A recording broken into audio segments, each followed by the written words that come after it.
teaching fellow on this course, and a lot of work is also done by Dr. Annette Dunham, who is the course coordinator. So on behalf of her and whatever we have done on this course, I would like to share some of those things with all of you. All right. So before I start, let's have a quick look at what exactly this course is. And for that, there's a little video. Let's listen to this video. I mean, of course, you'll be listening to me again, but there we go. The aim of this video is to give you an overview of Population Health 302. This is a core course that Bachelor in Health Science students take during their final year of study. The placement is normally one of the 4 courses in which students are enrolled per semester. The duration of a semester is 12 teaching weeks and a 2-week mid-semester break. As a guideline, the total study load per course is 120 hours. In the case of Community Health Placement course, 60 hours will be spent engaged in the work of the organization assigned, and the remaining 60 hours will be spent on personal learning associated with the placement. The purpose of the placement is to enable students to develop the competencies they will require for future employment in the health sector. Our graduates are employed in a broad range of roles, including health policy analysis, health management, health information, and health promotion. The placement benefits both students and organizations by contributing to the work readiness of our graduates. So what exactly will students do? The placement will involve each student individually or with peers working in the host organization. Students are expected to gain a critical understanding of the host organization. And this is achieved through activities such as carrying out assigned work, observation, shadowing staff members to gain an understanding of what they do, sitting on meetings, asking questions, and having discussions with staff members. The placement gives students the opportunity to gain knowledge and skills reflecting the graduate profile for the Bachelor's in Health Sciences, in particular related to general intellectual skills and capacities and personal qualities and professional integrity. All right, so this gives you a brief overview of what this particular course is all about. And another thing, so in the year 2015, this course was an optional paper, and it would be offered only once a year, and it would be offered to only a certain number of students with really high GPA. However, that changed from 2016 onwards. It became the core capstone paper, which means there were a few changes. First thing, instead of being offered once a year, it was offered twice a year on both the semesters. Second, of course, it was offered to everybody. The scale changed drastically. In 2015, we had around 32 students to almost roughly now anywhere from 100 to 140 students a year. All right, and here you can see the SET evaluation. I very clearly remember going to Bridget's office in her previous job, and as a red flag course, that because our course wasn't doing really good compared to the academic unit or the faculty or the university. And we planned a series of changes as a result of the scale and other bits and pieces, because one of the main things about this course is it involves placement. So you need to work with external organizations. So we work with around 75 plus different health placement organizations across Auckland. So there are more chances of things going wrong. You not only have to address students' need, but also you need to address the needs of the placement supervisors. And you have to watch what's happening between those two parties. So yeah, so let's see what sort of changes we did. We did series of changes, and today I'll be focusing just on assessments, all right? I very strongly believe that education sector has 3 key players. We have students, the learners, we have university, the education providers, and we have the community. I think community is extremely, extremely important in the education of students, because at the heart of everything lies the learning, the student learning. So what I want to do now is I want to give you literally 20 seconds to talk to a person sitting next to you and share your views about how these communities and these key stakeholders are significant for student learning. Start.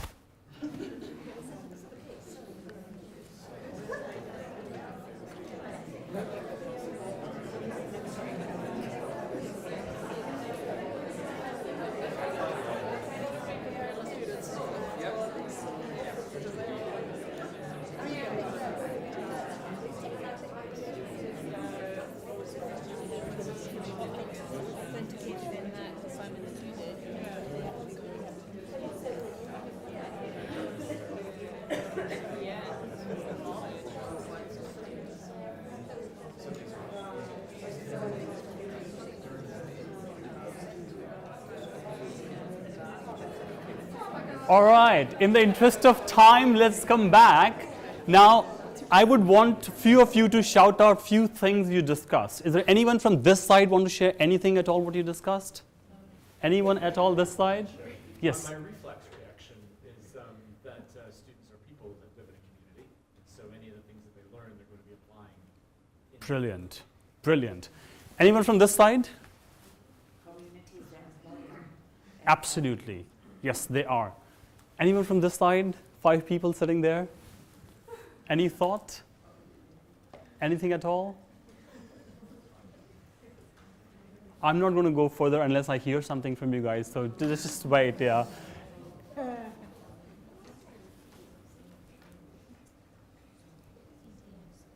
What are your thoughts on what can be the role of community? Do you think they're important at all? They're not important? Do you think they're important? Two-way relationship. Absolutely, do you think it's a two-way relationship? Okay, great. Now, I think what happens is there are a lot of things which are missing in our classroom teaching. We can't really teach them a lot of things in the classroom. There are gaps.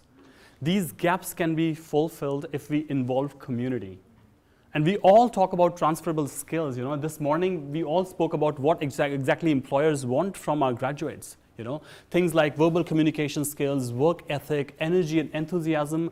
A lot of these things can actually be facilitated and strengthened more if we involve community partners in the education right from the beginning. We shouldn't really wait for a capstone course like one of our courses. Even if we have invited speakers coming in right from the beginning, it can be really inspiring and motivating for a lot of our students to learn a lot of things. Now, so the basic philosophy of this course is that we offer culminating opportunity for our students to put in practice whatever they have learned throughout their BHSC degree and also gain a lot of transferable skills.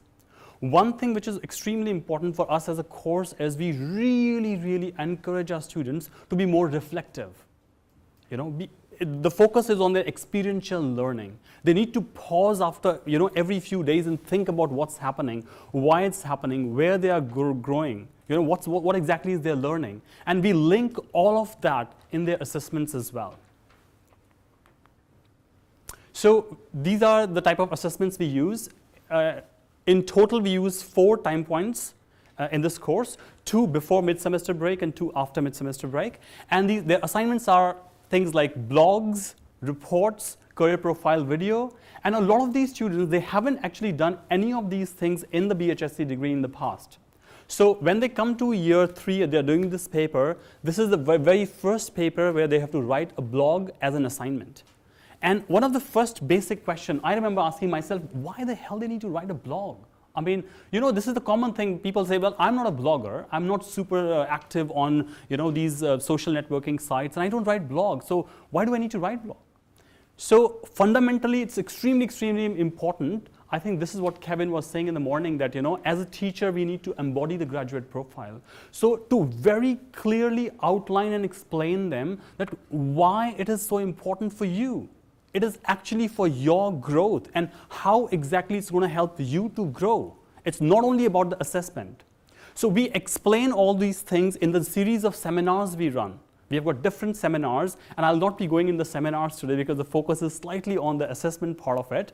But to give you an example, we have created, by the way, I should thank the LTU unit from the Faculty of Medical and Health Sciences for supporting us in creating these series of online modules for our students and for our placement supervisors. So I think there's a huge amount of support available, at least in the FMHS for sure, and I think people are very helpful. I remember approaching media productions to collaborate with them, and everybody is super friendly, and we don't really have to pay anything for any of these services, which is brilliant. So all of this was free, and it was through the assistance of a lot of people within the faculty and the university as well.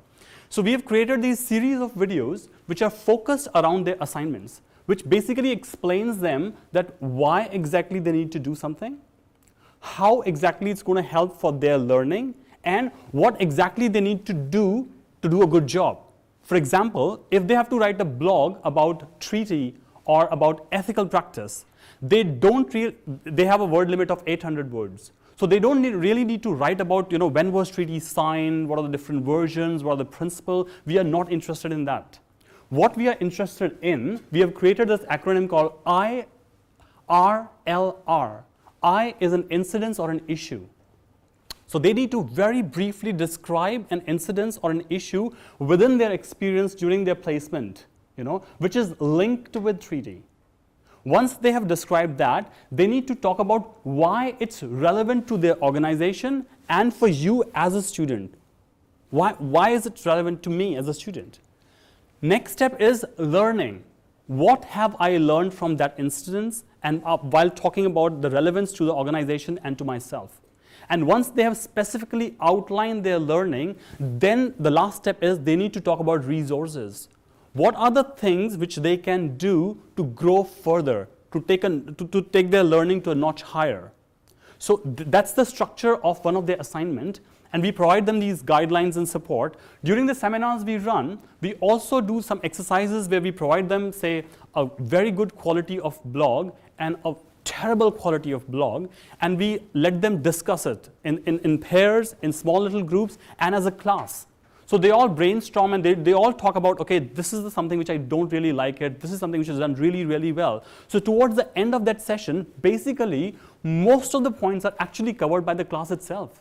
They are the one who come forward and they are the one who share that this is what I've learned from this is something which is good, which we need to keep in mind while we are working on our assignment, this is something which we should avoid. Obviously, there will always be exceptions that, there are students who still do those things which, they discuss in the class that this is a big no-no. You might still see one or two students doing it, but we have seen this change that on the whole, the class has sort of shifted. With semesters, we have seen that change. Less and less number of students doing those sort of basic errors, actually. So that's what happens in the seminar, and which is linked with the assignment and graduate profile. So these are the 4 assignments which are planned for them. The first one is an organizational report and placement plan. This is a report, 1,500 words. They write it about the organization where they are placed. They need to demonstrate to us that they understand that organization really well, the structure of the organization, how does the organization functions, and then critically analyze it from the health system's perspective in the first assignment. Second one is a blog about a treaty or ethical practice. Third one, professional development plan. It involves 2 components. One is a blog which they need to write about one of the graduate profile skills. They need to pick any skill from the university's graduate profile, and based on that skill, they need to write their blog.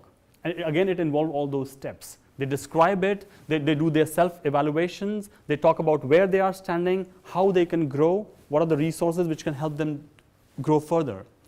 Another component of that assignment is a career profile video, which is like a 1-minute video they shoot at the media productions, where of course they have 1 minute to talk about the knowledge, skills and abilities they have gained through their placement and the degree as a whole. And that is a very, very good practice for them. It's almost like an elevator pitch. That whenever they're in a situation, they have to talk to someone, they can easily strike that conversation with the person. And I'll just give you a quick example of one of the assignment as well. Of course, after taking permission from the student. Here it is.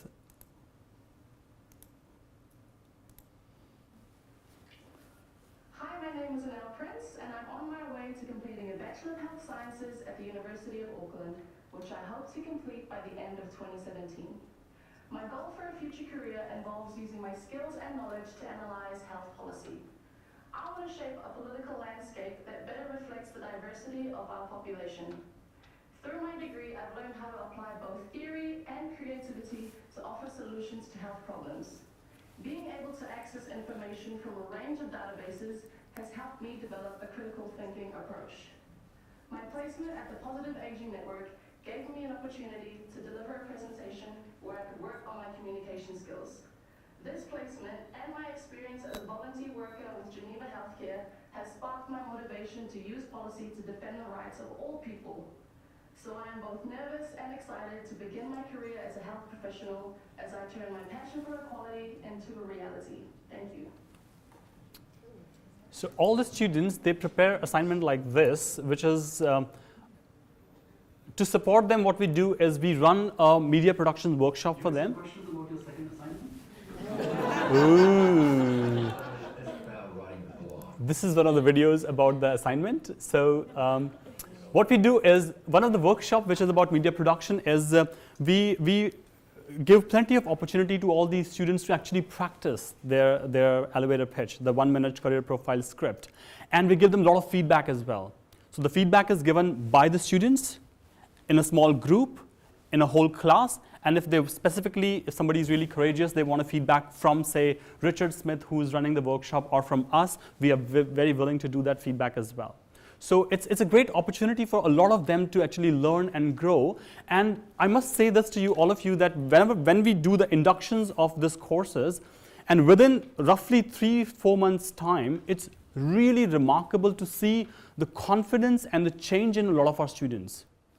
And because they are doing this placement outside, and we have seen that in the past 3 years, on an average, every semester we have at least 3 to 5 students who are actually hired by these organizations as well. They may not get permanent roles, but some of them have received, say, 1-year contract, 6-month contract, or part-time jobs and things like that, which is really, really good. And because the organization are being very kind to offer this, support to our university and our course, and partnering with us without getting paid at all. So it's basically purely goodwill relationship. And most of them experience this really nice relationship with our students, and they get a lot of things done as well. So students get the learning opportunity, the organization get a lot of things done, so it's like a win-win situation.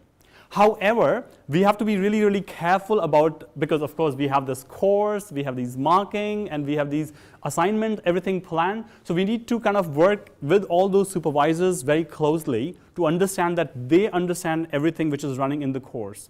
And for that, we have created again an online module, which is sort of sent to the students, which has series of videos, very short videos, 2 to 3 minute videos, orienting them about the course, about various assignments, about their roles and responsibilities, about the roles and responsibilities of the student, teaching team. So that makes life a little bit easier for them. And obviously, my job is, of course, to sort of pay them personal visits as well, meet them, talk to them on the phone, emails, and all that as well. So it's really rewarding for me to be in that position where you're dealing with the students, at the same time you're dealing with the community, and then you're sort of working parallelly with both of them through this course. And finally, the 4th assignment is about a report which they write, which is about the substantial piece of work they do at the organization. So all students are supposed to work on a little project at the organization, and this last assignment is about where they write a big 2,500 words report about how exactly they carried out that project, what were the results, discussions, and it's almost like a research paper. All the 4 assignments here. And then I was looking at the graduate profile, and I thought how it'll be a good exercise to try and map how the assignments are linked with some of these things. So to simplify it, these are the themes, some of the important bullet points which come under these themes, and here are the assignments. Now, the interesting thing about this particular course is we have placement. Placement in itself is a huge learning opportunity, and it covers a lot of these things like disciplinary knowledge, critical thinking, solution seeking, communication and engagement and all that stuff.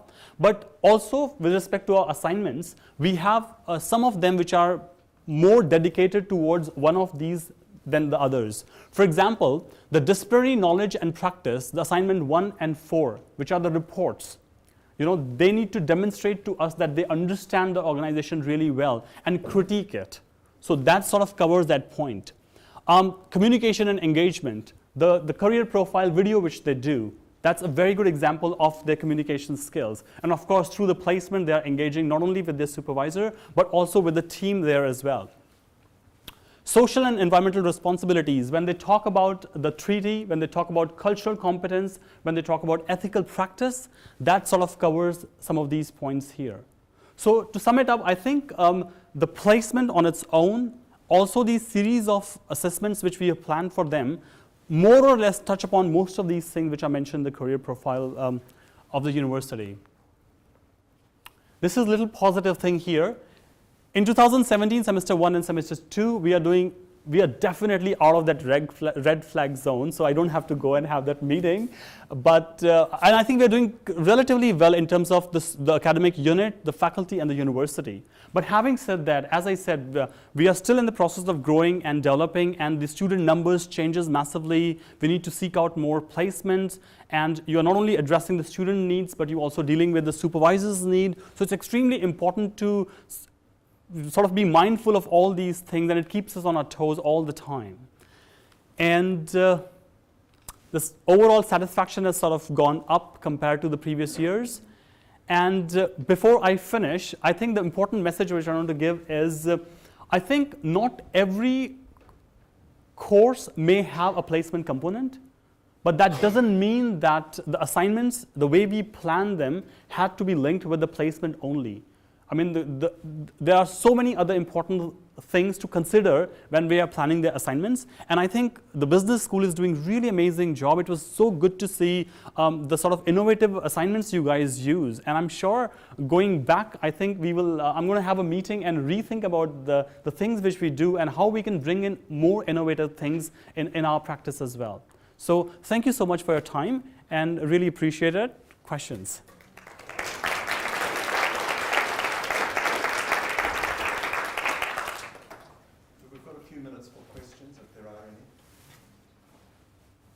Yes.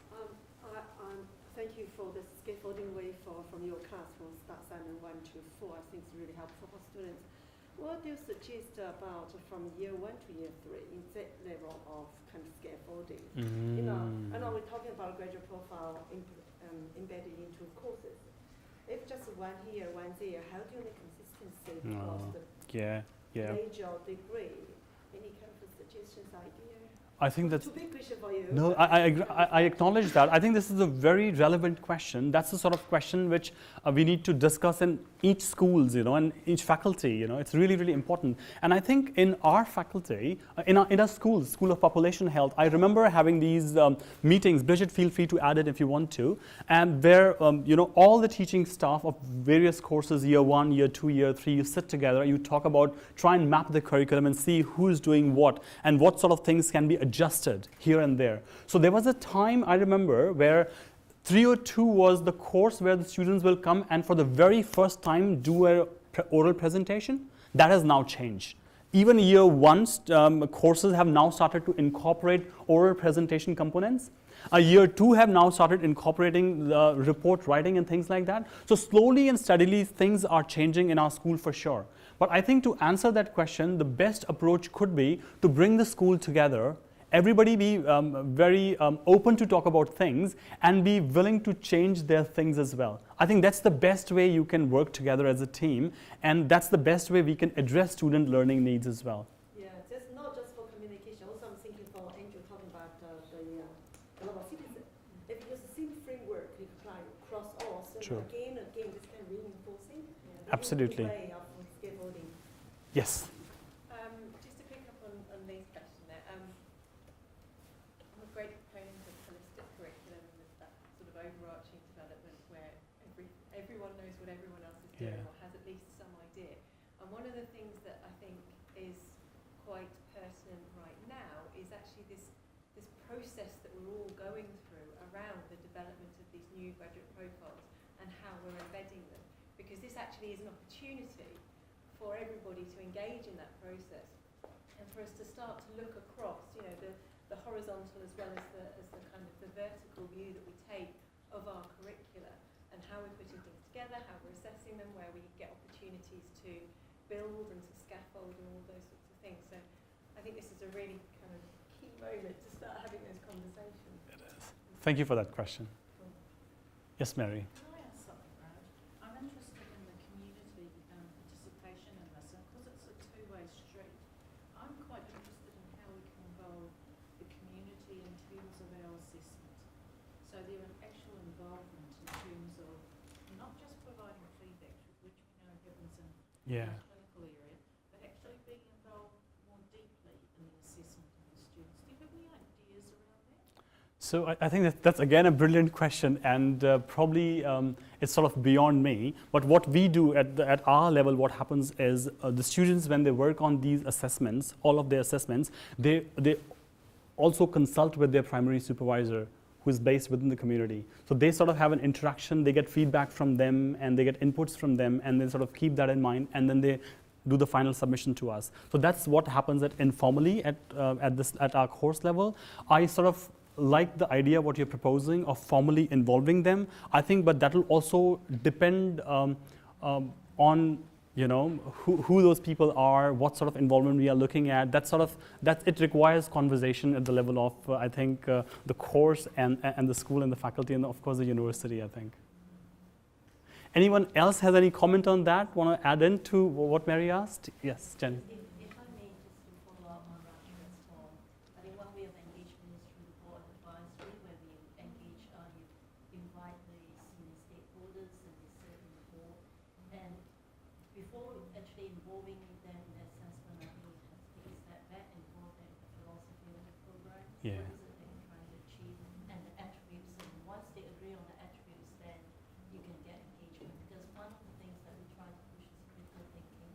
And not all stakeholders fully embrace critical thinking. It depends on who we are speaking to. And I think that's a conversation that we can have and get them on board. I understand that it is extremely tricky and very variable. However, I'm a big proponent of the community educating students and being more deeply involved. Fair enough. And I think one thing which I've been hearing repeatedly from these supervisors is that a lot of people are really keen to be involved. And I think we shouldn't really wait for a capstone paper or a year 3 paper to actually, for the very first time, bring them in. It'll be really nice to have, invited speakers right from throughout the education, throughout the university education. Yes, Angela? Stealing from Ruth and Elsa's videoing idea, it'd be quite interesting to see if audiology could perhaps film a short phone message from a patient or something like that, and describing issues and having the student either offer advice or arranging an appointment or something like that. That was a fantastic idea of involving stakeholders in the assessment in a very direct way. I guess they kind of do that in their clinical practice. We just don't directly use it in its isolation as an assessment. But it is a very interesting format that I've been thinking about while I've been listening. Okay. Thank you. Thanks, Mary.